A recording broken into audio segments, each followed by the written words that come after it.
Europe 1. Avec une sortie de la semaine exceptionnelle, Olivier Benkemoun. Exceptionnel. En tout cas, c'est une exposition qui fait vraiment complet. Donc attention, il faudra réserver sur les flops industriels. C'est absolument génial. Génial. Le livre du jour. Bonjour Nicolas Caro. Bonjour Dimitri. Alors ce matin, un roman en format poche comme chaque jeudi. Hervé Le Tellier, s'il vous plaît. Hervé Le Tellier, connu pour ne jamais écrire le même genre de livre. Il avait encore surpris avec celui-là qui paraît chez Folio, un récit intitulé Le nom sur le mur. Donc un récit, donc une histoire vraie, c'est ça hein? Oui, Le nom sur le mur, c'est celui d'André Schex. Hervé Le Tellier, un jour, a cherché à s'acheter une maison dans la Drôme.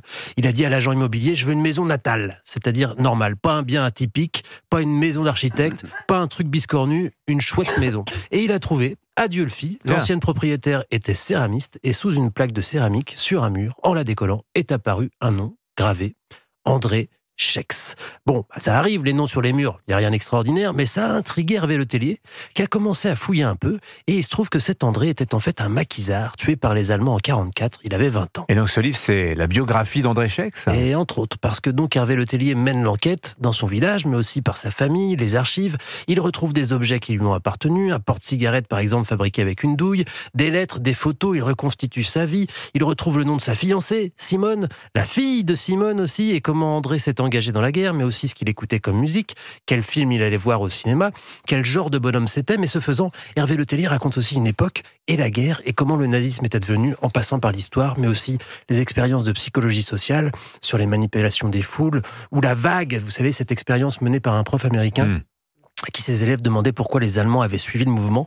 Et le prof crée une sorte de mouvement politique totalitaire dans sa classe pendant une semaine, et les élèves suivent, il le raconte mieux. Il y a plein de digressions sur des sujets différents, et on reprend toujours le fil rouge de la vie de Dédé, André Schex, qu'on est bien content d'avoir rencontré. Ouais, sur la vague, tous les élèves qui ont fait de l'allemand au collège, ils ont lu le bouquin. Hein. Quand vous faites allemand, vous lisez la vague, c'est obligatoire. Il y a un film aussi. Dit Velle. Le nom sur le mur, en tout cas, c'est le livre d'Hervé Le Tellier que vous nous recommandez, c'est chez Folio. Merci Nicolas Caro. La sortie de la semaine, Olivier Benkemoun. Immense succès pour une expo qui s'appelle Flop.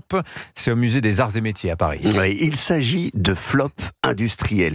Les bides, les inventions ratées, les produits complètement à côté de la plaque, voire de très mauvais goût, comme ce t-shirt à rayures pour enfants avec une grosse étoile jaune de cow-boy, mais qui fait penser à une autre étoile jaune. Ce qui saute aux yeux de tous les visiteurs, évidemment, comme Sandrine, mais qui n'a pas sauté aux yeux des fabricants de l'époque. C'est quand même fou que les personnes au niveau de la conception du t-shirt ne se sont pas rendues compte de l'énormité de l'étoile de shérif qui fait penser à l'étoile juive. Ouais, à la section flop mortel, on retrouvera ce jeu de fléchettes géantes, dont la commercialisation fut arrêtée en 1988 après avoir fait 6 morts et des centaines de blessés. Retiré de la vente également, la Barbie qui fout le feu à la moquette. Barbie Rollerblade, commercialisée en 1992. Le danger venait de ces patins qui fonctionnaient comme une pierre à briquet. L'horreur enfin avec la poupée mange-tout qui mangeait même les doigts des enfants. C'est une poupée en fait où on peut faire manger donc des frites, des légumes en plastique, mais il n'y a pas d'interrupteur, donc si jamais l'enfant met son doigt ou ses cheveux, il se fait manger le doigt. Quelle horreur! Voilà, tout ça est vrai et a tourné évidemment à la catastrophe commerciale. Tout ça a été commercialisé donc. Exactement. Alors parfois trop tôt. Par exemple, la société française Matra invente l'appareil à visioconférence en 1970, 50 ans avant le télétravail, donc beaucoup trop tôt. Comme la société Roland qui invente en 1982 un synthétiseur qui produit ce son.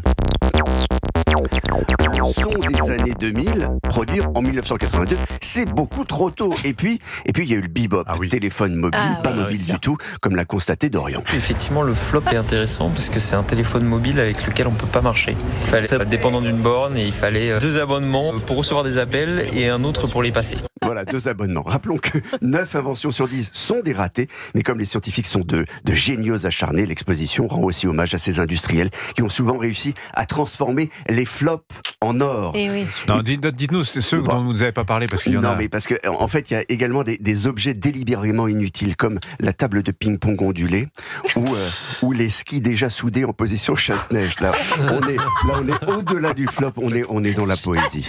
On est dans la poésie, c'est magnifique. C'est exceptionnel, on dirait Groland. Voilà, flop. L'expo Flop au musée des Arts et Métiers à Paris. Alors attention, il faut réserver, c'est plein sur tout le week-end. Merci beaucoup, Olivier Benkemoun.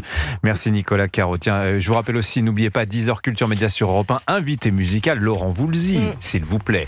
Il est 8h43 sur Europe 1. 7h.